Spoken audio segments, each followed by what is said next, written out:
Imagine for a second, right, that you're trying to fix a glitch on your computer. You try restarting it, you update the software, you run a diagnostic, but absolutely nothing works. Yeah, we've all been there. Right. And eventually you realize the problem isn't just a single bug.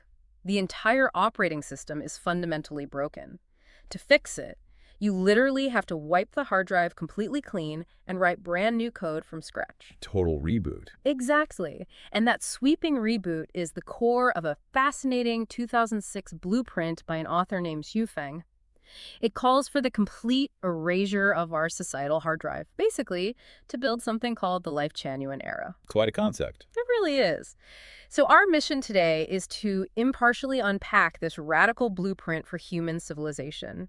It's a text that blends ancient philosophies, utopian visions, and some pretty urgent warnings. Okay, let's unpack this. Before we go any further into the text, I think we should offer a brief disclaimer for you, the listener. Because this text, well, it touches on some highly sensitive topics. Yeah. It calls for the abolition of deeply held institutions, things like religions and nations, and it references some significant historical tragedies to make its points. Our goal today isn't to endorse the author's worldview, nor is it to debunk it. Right, we're just analyzing it. Exactly.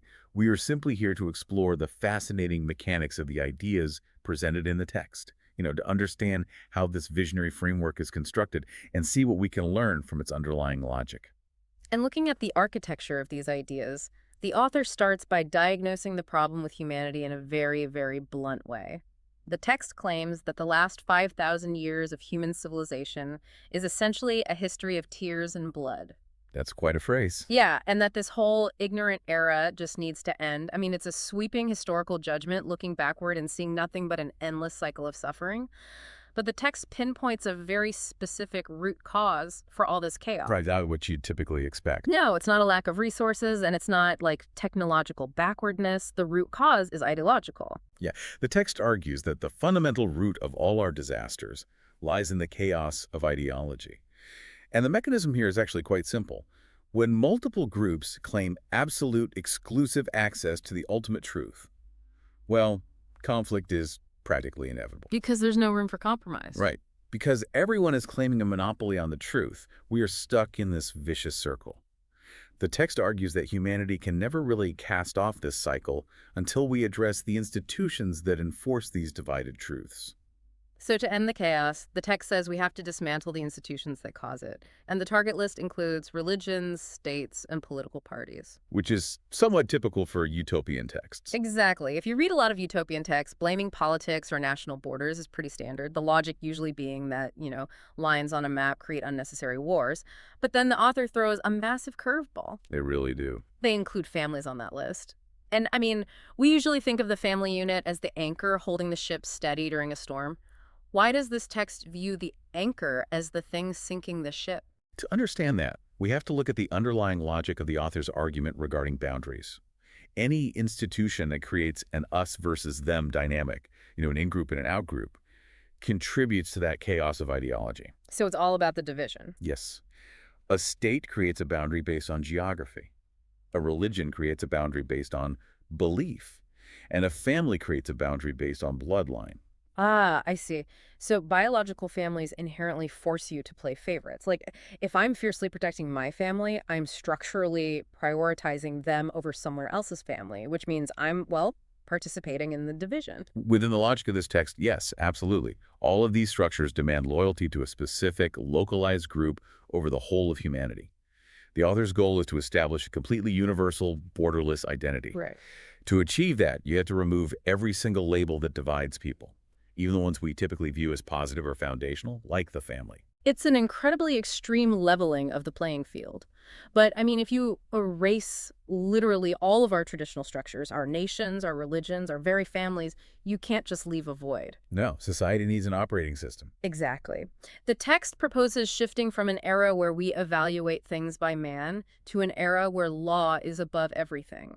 Though, looking at the context, this isn't about, say, the UN Charter or a country's constitution. No, not at all.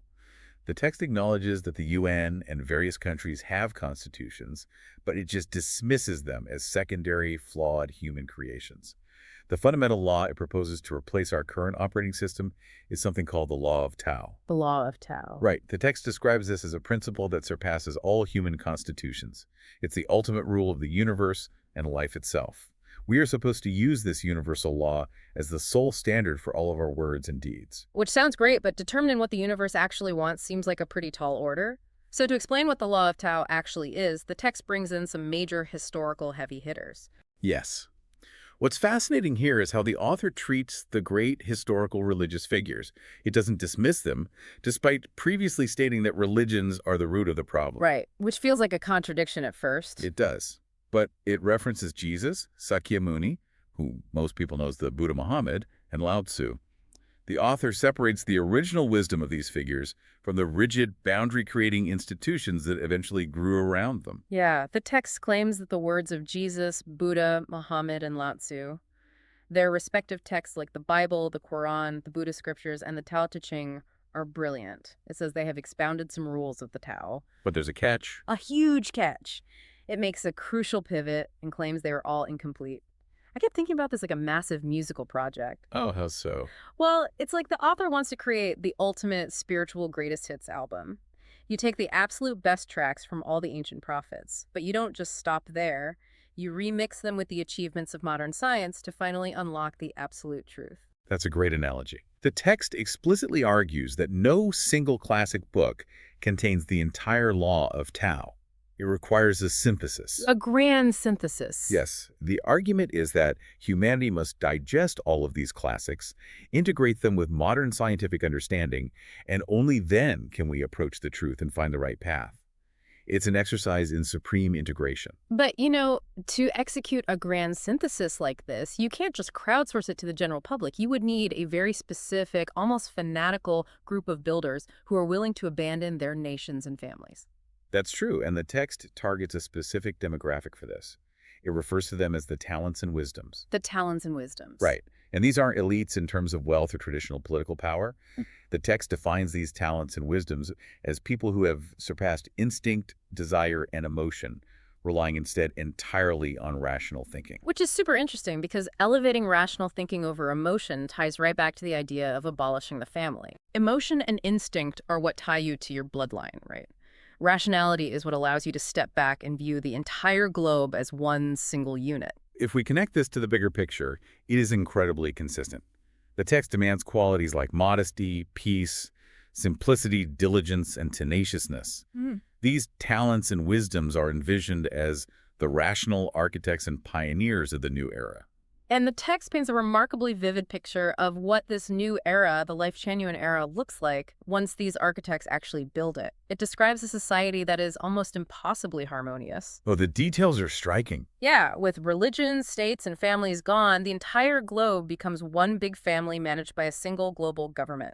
A mix of Lifechanyuan and a worldly government, I think the text says. Right. And the practical details of this utopia are just wild. It describes a world where honesty prevails so completely that if you drop something on the road, no one pockets it. You don't even have to shut your doors at night because there's simply no thieves. Which makes sense if you think about the underlying mechanics we just discussed. Like, if you don't have a biological family to hoard resources for and no nation to defend, the structural incentive for greed theoretically just disappears. That's the argument. The text isn't just relying on people deciding to be nice. It's trying to eliminate the socioeconomic motives for crime entirely. But I have to push back on a massive paradox in the text here. Okay, what's the paradox? It promises a world where, quoting directly, 100 flowers blossom and everyone gets to show their unique individual talents. But at the exact same time, society is entirely managed by a single, supreme global regime, and everyone is following the exact same universal law of Tao. Right. So how does the text reconcile extreme individual freedom with total global uniformity? That raises a really important question about utopian logic in general. Because from a conventional standpoint, total systemic uniformity usually crushes individual expression. The author actually anticipates this critique, though. Oh, they do? Yes. The text admits that if you look at this through conventional thinking, it sounds completely impractical. It literally uses a phrase that translates to milking a bull or making vain efforts. Milking a bull. That is a fantastic visual for something inherently impossible. Isn't it? The author's defense is that we need to learn what they call abnormal thinking. Through the lens of abnormal thinking, this global uniformity isn't a political negotiation where different interest groups have to compromise and give up their freedoms. Then what is it? It is the operation of the Tao. It's an irreversible objective law of the universe. Wait, so abnormal thinking just means accepting that you don't have free will against the Tao, because that sounds less like freedom and more like total surrender. Well, from a Western individualistic perspective, it absolutely looks like surrender. Mm. But within the philosophical framework the author is synthesizing, aligning your personal will perfectly with the universal law means friction completely disappears. Oh, I see. Yeah, it's not that the global government is enforcing uniformity against people's will. It's that everyone's will is finally perfectly aligned with the universe, so freedom and uniformity become the exact same thing. You are free because you no longer desire anything that goes against the natural order. Wow. And the text states that the old era must become history, the old regimes must disintegrate, and old values must be, as it wonderfully translates, desalted, meaning diluted or washed away. Desalted, yeah. It argues this will happen regardless of our subjective consciousness.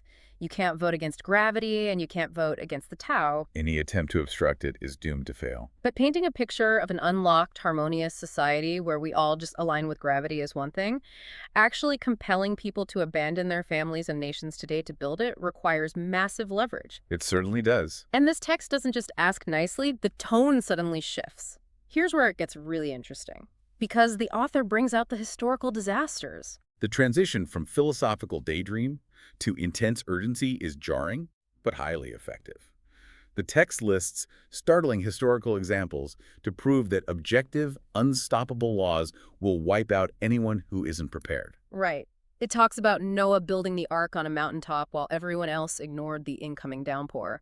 It mentions the Titanic sailing smoothly on the ocean before suddenly hitting the iceberg. And it gets more recent, too. Yeah, it brings in very modern, visceral tragedies, like the sudden collapse of the World Trade Center and the people relaxing on the beaches in South Asia right before the catastrophic tsunami hit. It uses these events to communicate that disaster arrives when you least expect it, and your current reality can collapse in an instant. It frames the incoming new era not just as an invitation to a better world, but as an incoming tidal wave.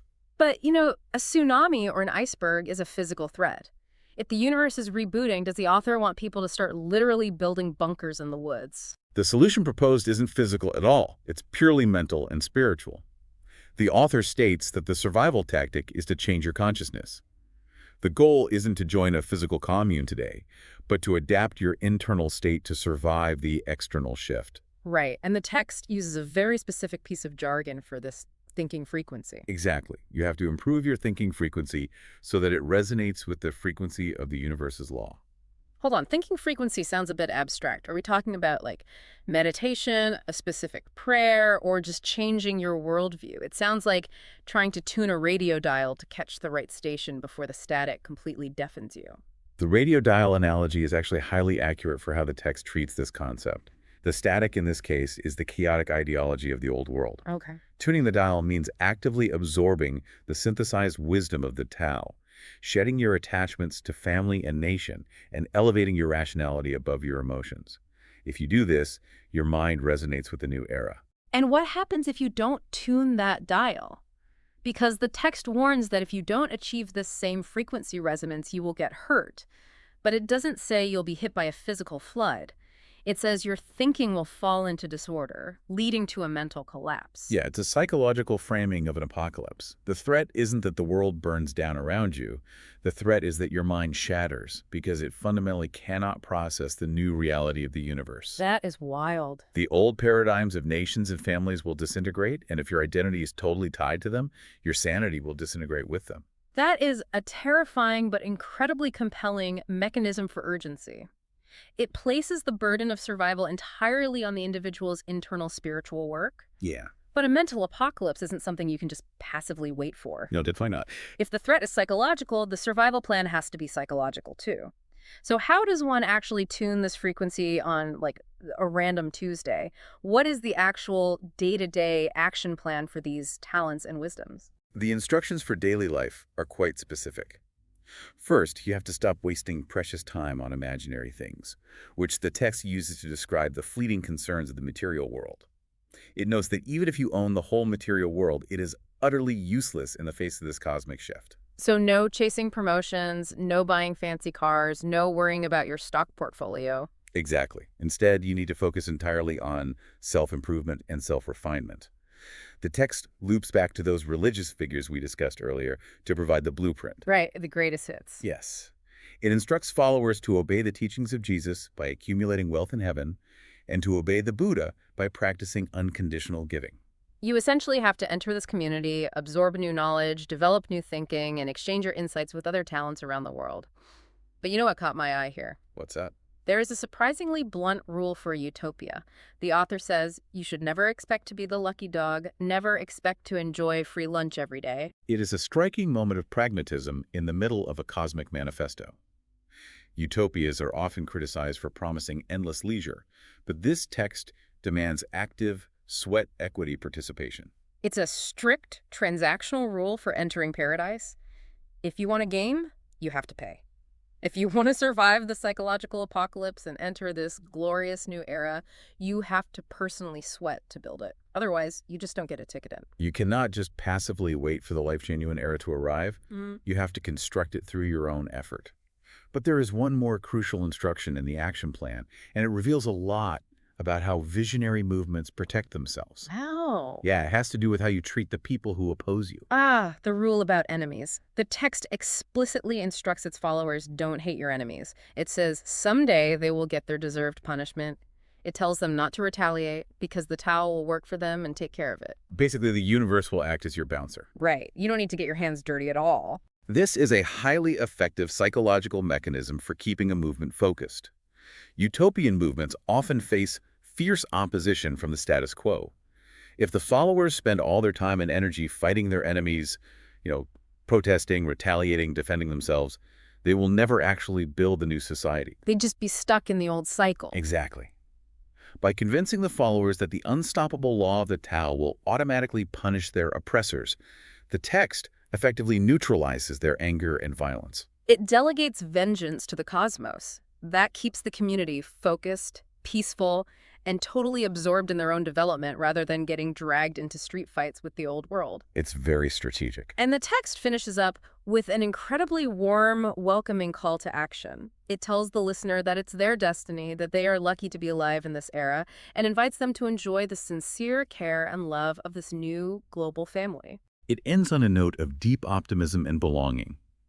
The psychological journey of the text takes the reader from the despair of a bloody history through the terror of a sudden collapse and deposits them right into the warm embrace of a guaranteed, peaceful destiny. So, as we wrap up this deep dive, why should you, the listener, care about a 2006 utopian manifesto?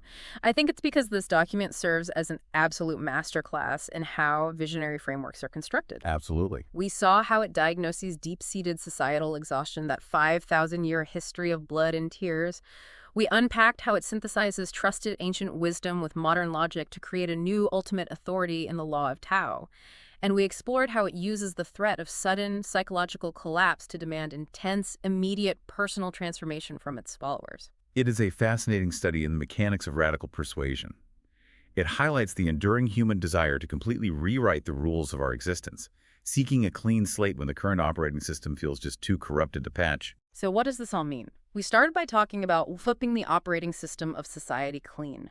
The author wants to erase everything, nations, religions, and even the family unit, to achieve perfect, borderless harmony. But it leaves us with a really provocative question to think about. Yes. The text assumes that removing all boundaries will inevitably result in a perfect, peaceful world. But if humanity actually managed to erase all of those primal dividing bonds, if we dismantled the nations we debate over, the religions we wrestle with, and the families we fiercely protect, would we really achieve ultimate peace? It's hard to say. Or would we accidentally remove the very friction, passion, and localized love that drives human individuality and progress in the first place? If you take away the anchor, does the ship finally sail free, or does it just drift aimlessly into the void? That is something to mull over today. Thank you so much for joining us on this deep dive. Keep questioning the systems around you, and we will see you next time.